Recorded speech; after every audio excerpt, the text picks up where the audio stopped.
ছাত্রদল, স্বেচ্ছাসেবক দল, কৃষক দল লালমোহন উপজেলা আয়োজিত আগামী 7 নভেম্বর জাতীয় বিপ্লব ও সংহতি দিবস উপলক্ষে বৃক্ষরোপণ কর্মসূচি পালিত হচ্ছে। লালমোহন উপজেলার প্রত্যেকটি ইউনিয়নে এই বৃক্ষরোপণ কর্মসূচি চলবে। বৃক্ষরোপণ কর্মসূচি শেষ হওয়া পর্যন্ত ইনশাল্লাহ আমরা এইভাবে আমাদের কর্মসূচি চালিয়ে যাব। আপনারা জানেন, নভেম্বর 1975 সালে সিপাহী জনতার বিপ্লবের মাধ্যমে শহীদ প্রেসিডেন্ট জিয়াউর রহমানের হাত ধরে এই দেশ উন্নতির দিকে যায়। দেশের সার্বভৌমত্ব 1975-এর আগে 3 বছর ধরে সে বাকশালী স্বৈরাচার আওয়ামী লীগ সরকার ওই সময়ে বাকশাল কায়েম করে দেশকে অবনতির দিকে নিয়ে যায়। মানুষের কথা বলার অধিকার থেকে তখন বঞ্চিত হয়, মৌলিক অধিকার থেকে বঞ্চিত হয়। 1975 সালের 7 নভেম্বর শহীদ প্রেসিডেন্ট জিয়াউর রহমান সেই আবার উৎপাদনমুখী বাংলাদেশকে গড়ে তোলেন।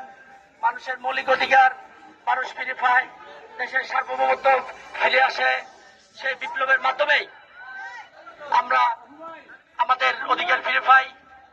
আপনারা জানেন, 1971 সালে শহীদ প্রেসিডেন্ট জিয়াউর রহমান স্বাধীনতার ঘোষণা করেন। সেই তেমনি 1975 সালে নতুন করে বাংলাদেশ উন্মোচিত করেন সারা বিশ্বের মুখে, আপনারা জানেন। তাই আমরা আমাদের এই বৃক্ষরোপণ কর্মসূচি চালিয়ে যাব দীর্ঘদিন ধরে। স্বৈরাচারিণী হাসিনার কারণে আমরা আপনাদের কাছে 17 বছর আসতে পারি নাই। এই স্কুল থেকে, শৈশবকাল থেকে আমার বেড়ে ওঠা, এই স্কুল পর্যন্ত আমরা আসতে পারি নাই সেই স্বৈরাচারিণীর কারণে। আপনারা জানেন, গত 5 আগস্ট কিভাবে বাংলাদেশ থেকে পালিয়ে গেছে স্বৈরাচারিণী। আমরা 17 বছর এই গণতন্ত্রের জন্য আমরা যুদ্ধ করে আসছি।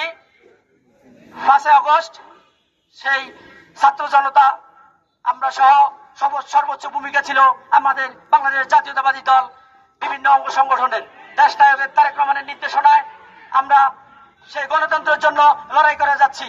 আপনারা জানেন, গণতন্ত্র এখনো প্রতিষ্ঠিত হয় নাই। যেদিন এই তত্ত্বাবধায়ক সরকার একটি নির্বাচনের মাধ্যমে মানুষ যাতে মানুষের ভোটাধিকার প্রয়োগ করতে পারে, ভোটের মাধ্যমে একটি গণতান্ত্রিক সরকার ইনশাল্লাহ আসবে। ঠিক সরকার বাংলাদেশ জাতীয়তাবাদী দল বিএনপি গঠন করবে ইনশাল্লাহ।